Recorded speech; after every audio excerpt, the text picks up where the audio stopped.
What's going on, YouTube? And welcome back to another episode of McLean's Man Cave Picks and Predictions, Week 6. Yeah, I almost wrote that wrong. It's Week 6, not 5.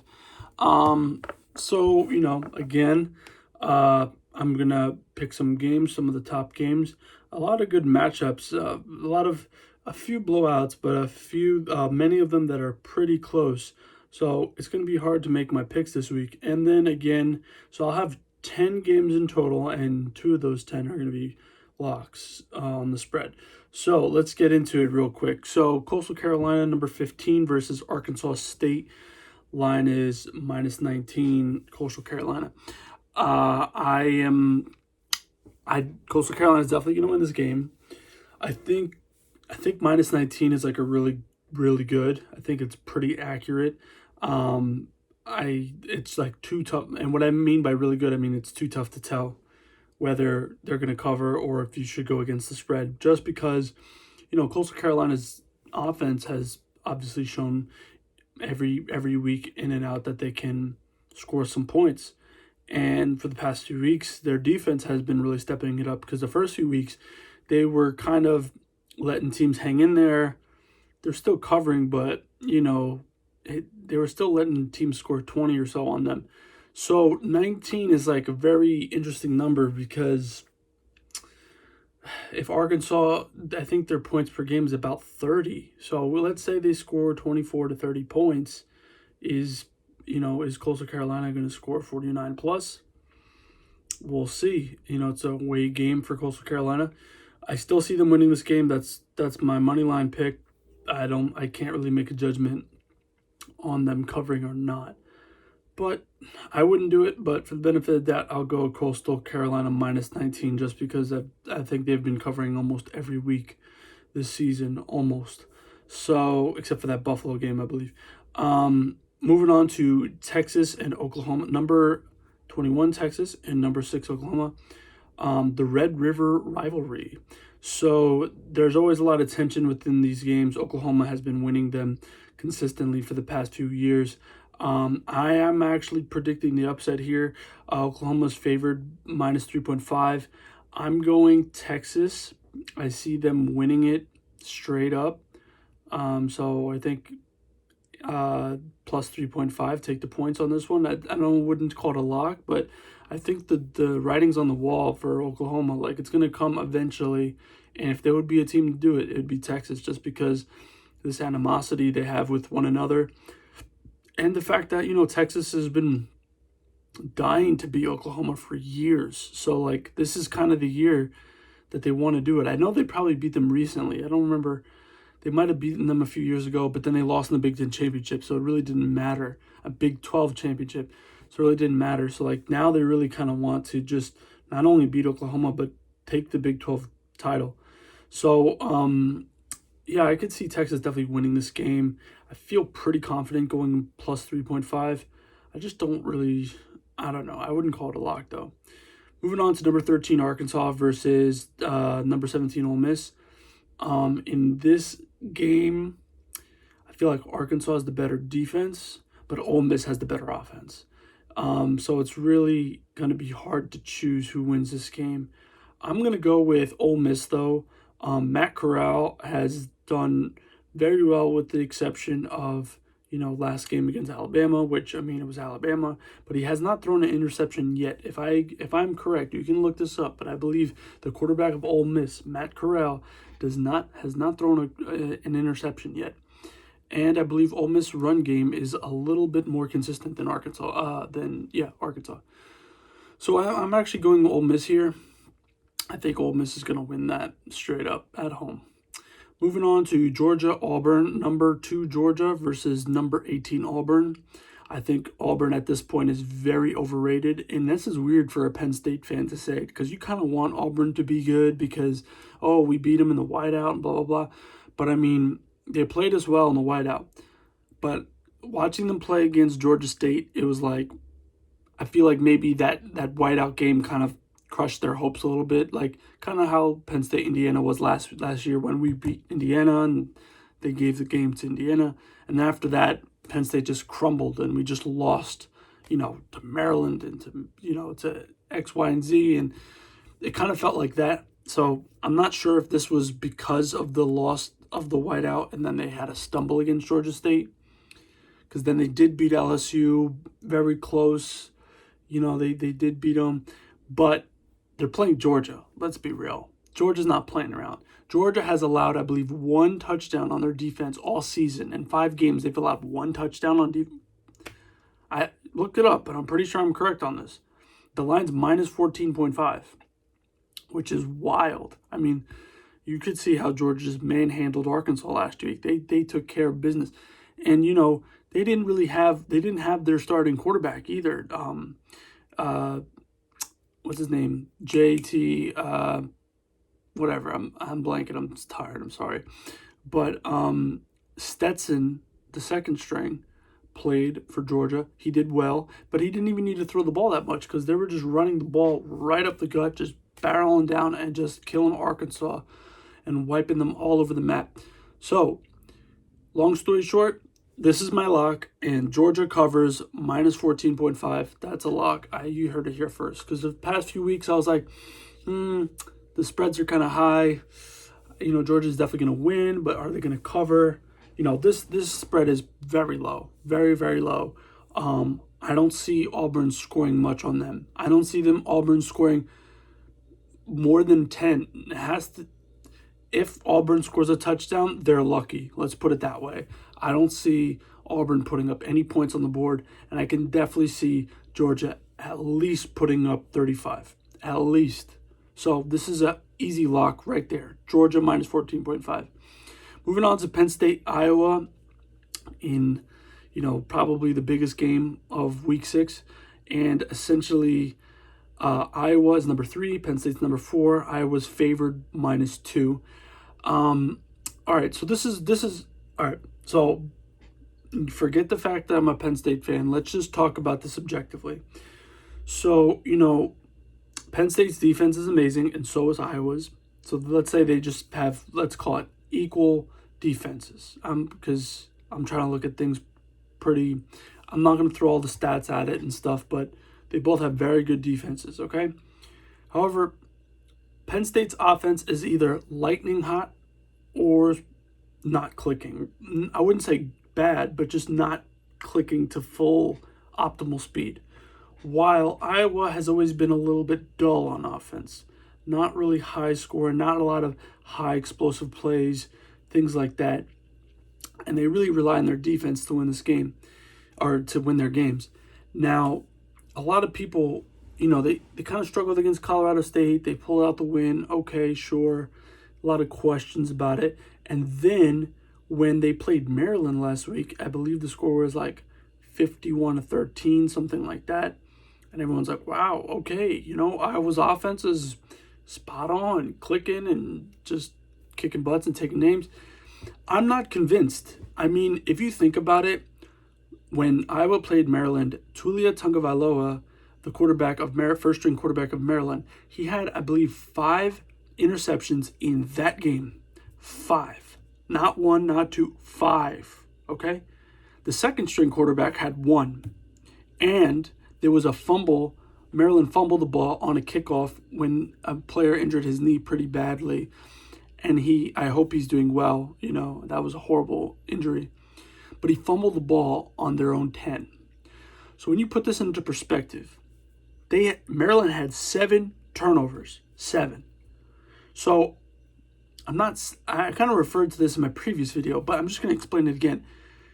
I'm not saying that I was scoring on every turnover that they get, but theoretically, if they did, 7 times 7 is 49. They scored 51.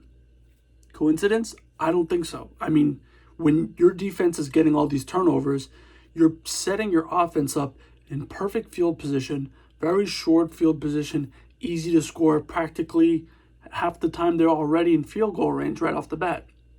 So they didn't really have much to go. And you could tell that Maryland's offense was getting frustrated, and that's why Tulia was really forcing those passes in there. And the same thing goes for Maryland's defense. They were getting more frustrated because they were not getting off the field. They would get off the field for 5 minutes, And then Toledo throw an interception, they're back on, they're still gassed, they're so tired. So I think the score was very deceiving. And although I'm giving Iowa all the credit that they won against an undefeated Big Ten team, not taking that away from them, I just think that the score should not necessarily dictate how, how objectively good their offense is. I think it's a little deceiving. I feel like, if there were more like 3 and outs as opposed to turnovers, and Maryland had to punt the ball as opposed to, have a pick run back 20 yards or so, I would have a little bit of a harder time to score when they have longer field to go. If, 80-yard drives. I don't know if they would be able to sustain 80-yard drives because they just don't have those explosive plays down the field. Like, 2 weeks ago against Villanova, like Sean Clifford had 401 passing yards and four incomplete passes, only four, and I think 4 or 5 touchdown passes. Regardless, even if it was Villanova or whoever, that's great. Like, that's amazing. That shows how explosive you are. You score fast. I might be rambling on, but you get the point. I think that Iowa, some people are kind of looking at the numbers, but not really watching the games when it comes to Iowa. Now, let's go back to my pick with Penn State, Iowa. You're going to say, oh, you're a Penn State fan, you're picking Penn State. I am, but not. Obviously, I want them to win. I would admit if they would lose, but I don't think they're going to lose this game. The only way I see Iowa winning this game is if Sean Clifford starts getting frustrated and he starts making the same mistakes that Tulia Tagovailoa did, and he starts forcing passes, losing the ball, things like that. Then I could see Penn State losing. But as of right now, James Franklin, Sean Clifford, and the whole offense, they have all the tape they need on Iowa's defense because they literally just, all this tape is showing Penn State, hey, see what Maryland did? Don't do that. Don't force the pass. Don't do this. Don't do that. So, I feel like Iowa's defense kind of showed their cards and they're like, hey, see, this is how we beat you. We get you frustrated, you start making mistakes, and we beat you on that. So I think Penn State definitely studies up on Iowa's defense. They know how to, not force things, not to get frustrated. And I feel like a few explosive plays on Penn State will kind of put this game into Penn State's favor. And Penn State wins by, I would say, 1 possession. I would say either 1 possession, like 6 or 7 points, or they win by 10. I'm not expecting a blowout. I expect it to be very, very close until the very end. But I think Penn State wins. Moving on to Michigan versus Nebraska. Michigan is now a top 10 team, number 9. They're undefeated. Versus a good Nebraska team that kind of has rebounded. They had a tough loss against Michigan State, but an overtime loss. But, Nebraska still has a lot of heart, and they're fighting. This is going to be at Nebraska in Lincoln, and it's a night game. So, their fans are very passionate, great atmosphere to be around. And Michigan's favored minus 3.5, and I think that line is like kind of perfect because I don't think Michigan's going to blow Nebraska away. But I definitely think Michigan's going to win this game. I don't know if they'll cover. That minus 3.5 really kind of irks me. Like if they win by a field goal. I don't really see them winning by a field goal, but they could. So I'm going that Michigan wins by 10 or 13. They kind of have a late, maybe they come out to an early lead. Nebraska kind of fights back. They're clawing their way back. And then Michigan kind of capitalizes on a few mistakes that Nebraska makes. And Michigan wins this game.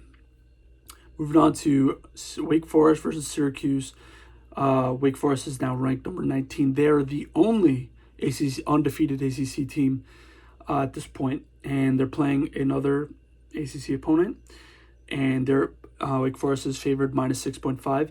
I see Wake Forest winning. The line again seems like so close. It's like, oof, like you never know. I wouldn't feel 100% confident to say they'll cover, but I could see it. I could see them covering more times than not on this game against Syracuse. Syracuse is 3-2. But at this point, I'm just going to reiterate everything that I've been saying for the past few weeks about Wake Forest. I've overlooked them, but then I realized they're the one that's been fighting to, win this ACC. They're the only team undefeated in the ACC. They control their own fate. So that's why I think Wake Forest wins this game regardless of the score. Moving on to the team of beatens. Usually they're the team of unbeatens, but in this case, I just thought it would be funny. 0-5 UConn versus 0-6 UMass, something like that, or I got it mixed up. You get the point. They both have not won a game. They're not doing pretty well. UConn lost to Holy Cross earlier in the season, and their head coach got fired immediately right after the game for losing to Holy Cross. I'm actually not even sure what state Holy Cross is in. So UConn did put up a pretty good fight against Vanderbilt last week, but they did come up short. And UMass, on the other hand, at times they've scored 20. A few games they scored 28 points. Another game they scored 21 points. Other games they just, barely make a field goal. So this is a really tough game to choose. I believe UConn is favored. I'm going to have to double check that, but I think UConn is favored. And you know what? Just because the way I saw UConn play Vanderbilt, I'm going to go with Vanderbilt. I'm really going to go with UConn in this one. We'll see what happens, but it's just kind of a funny situation. Like, you've never seen, like, two teams that are practically, like, 0-6, and they're playing each other, wow, So I'm going to go with the Huskies. Let's go UConn. Moving on to Ohio State, Maryland. Now, I was really trying to find another lock. It was really hard. I was thinking Coastal. I was like, that's a little high. But Ohio State, Maryland, I believe the game is at Ohio State. Ohio State has been picking up a full head of steam, moving on. They've been scoring 50-plus in the past few weeks. Seems like they're really trying to prove the doubters wrong. That, remember when I said they needed to win pretty and I still wasn't convinced, and now they're just winning pretty.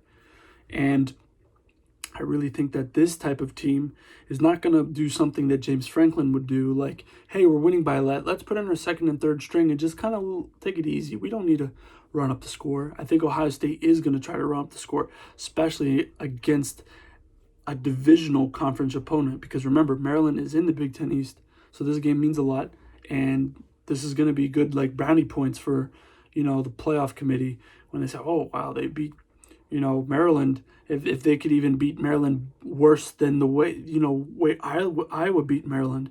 So I think right now Ohio State's really trying to just impress everybody so much that, they could try to make a statement that they're the number one team with one loss, if that makes sense. Like, all the undefeated teams are here, and then the teams with one loss, Ohio State would be the best of those.